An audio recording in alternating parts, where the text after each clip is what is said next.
جب دل تھک جائے اور جو آپ محسوس کر رہے ہیں وہ چاہ کر بھی دوسروں کو سمجھانے سے عاجز ہو جائیں تو خاموش ہو جایا کریں اور اللہ کے سامنے سجدہ ریزہ ہو کر بتا دیا کریں کہ یا اللہ بہت تھک گئی ہوں۔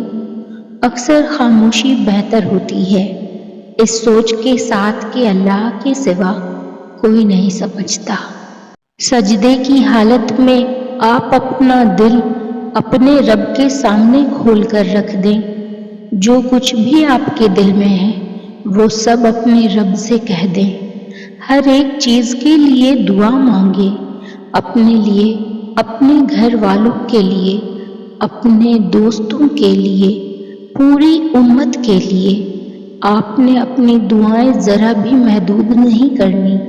آپ نے یہ نہیں سوچنا کہ میں کوئی چیز نہیں مانگ سکتا۔ آپ سب کچھ مانگ سکتے ہیں اور آپ نے سب کچھ مانگنا ہے کیونکہ آپ کا رب آپ کو سب دینے پر قادر ہے، ناممکن سے ناممکن ترین چیز بھی۔ اس رب کے حوالے سب معاملات کر دینے کا مطلب پتہ ہے کیا ہوتا ہے؟ اس کا مطلب ہوتا ہے مکمل یقین کے ساتھ صبر کر جانا، اس بات کا اطمینان کر لینا کہ اب جو بھی ہوگا وہی بہترین ہوگا، کیونکہ وہ رب آپ سے بے حد محبت کرتا ہے۔ وہ کچھ بھی ایسا نہیں ہونے دے گا جو آپ کو نقصان پہنچائے، اور اس کی قدرت اتنی وسیع ہے کہ وہ آپ کی سب دعاؤں کو قبول کر لے گا۔ تو جب معاملات اس کے سپرد کر دو تو خود کو ہر پریشانی سے آزاد بھی کر دیا کرو، کیونکہ وہ بہترین کارساز ہے۔ وہ تمہیں تنہا نہیں چھوڑے گا۔ وہ تمہاری چھوٹی چھوٹی کوششوں سے بھی واقف ہے جو تم اس کی رضا میں راضی ہونے کے لیے کرتے ہو۔ وہ تمہارا صبر کرتے کرتے تھک کر گرنا اور پھر دوبارہ اٹھنا اور صبر کرنا بھی دیکھتا ہے۔ وہ تمہاری بے ربط دعاؤں کو بھی جانتا ہے جو تم ہر وقت دل میں مانگتے رہتے ہو۔ اس کی بارگاہ میں تمہارا کوئی بھی تھوڑا سا بھی عمل ضائع نہیں ہوتا۔ وہ دیکھ رہا ہے، جانتا ہے تمہارا حوصلہ اور ہمت۔ وہ خوش ہے تم سے اور اس کے پاس تمہارا اجر بھی تیار ہے۔ بس جلد تم اپنا اجر حاصل کر لو گے اور پھر دیکھو گے کہ وہ رب واقعی کچھ نہیں بھولتا۔ وہ ہر کوشش، ہر عمل کا اجر دے کر ہی رہتا ہے۔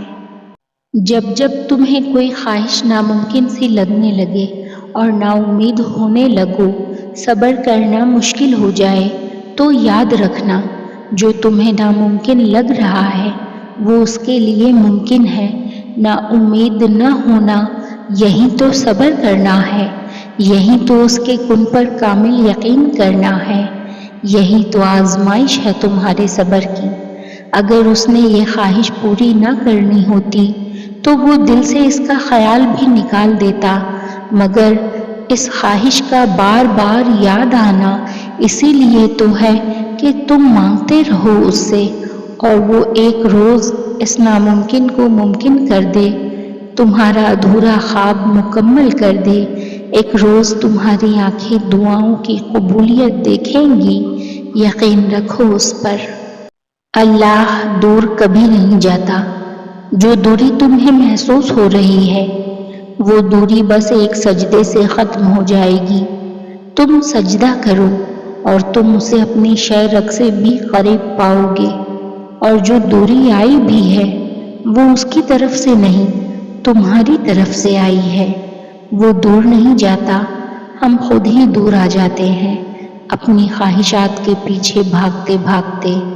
تم جاؤ اس کی طرف، مانگو اس سے اس کی رحمت کو، اس کے کرم کو۔